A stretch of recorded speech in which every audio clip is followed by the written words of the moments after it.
Check out all those salamanders. And I'm gonna try to be quick here because I know they don't like the sun. So I think they're California slender salamanders, but I'm not 100% sure. And they're falling all over the place. Adults are typically 1 to 2 inches long from snout to vent. Their tail can be pretty long. It can be as long as their body length, so you could have a 4-inch long garden slender salamander. Ways to tell the difference between a slender salamander and other salamanders is not just off of their appearance, but the fact that they have 4 toes on their feet, whereas a lot of other California salamanders have 5 toes on their hind feet.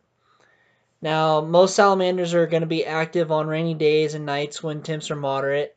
They are usually found under surface material like artificial cover, rocks, logs, leaf litter, things like that. When temps are too dry or hot, they will usually retreat into animal burrows, earthworm tunnels, cracks in the soil, anywhere that they can get into a moisture environment. Now, the Southern California slender salamander has a breeding period during the rainy season where they usually lay 10 to 20 eggs under moist surface material. Again, those rocks, logs, artificial cover. Their reproduction is completely terrestrial. I know a lot of newts and tire salamanders actually have the different stages where they need a permanent source of water.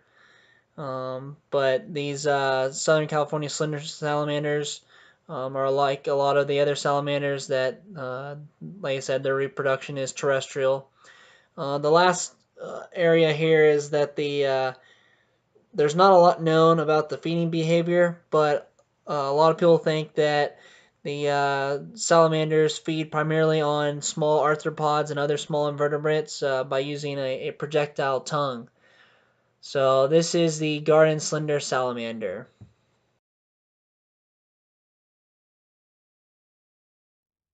Alright, friends, we're hiking and found this guy and alerted us, and we came over here to find him. Really nice northern Pacific. So I showed the southern Pacific in the last video. Northern Pacific can get a little bit bigger than the southern Pacific. Can get anywhere between 2 and 4.5 foot, something like that. But it's in the pit viper family. It's a heat seeker. Now, the northern Pacific, like a lot of other rattlesnakes, is primarily nocturnal, but will also be active during the day when temps are mild. The northern Pacific is part of the western rattlesnake species. There's 3 of them in California.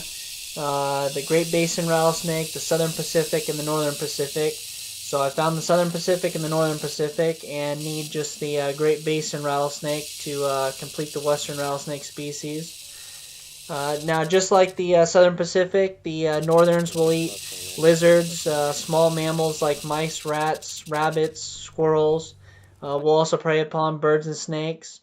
Now, one interesting thing that I didn't bring up in the last video with the southern Pacific is they will prey upon ground squirrels, like I said, but ground squirrels, adult ground squirrels, are actually immune to rattlesnake venom and will confront any snake that they feel is a threat. So a lot of times the actual prey is a young ground squirrel, a baby ground squirrel, not the adults. So that's kind of an interesting little fact. Now, this was one of 2 Norpacks that we saw, and the last one that we saw was a little bit smaller but was really cool looking, and so I'll post a pic at the end, which is here in just a few seconds.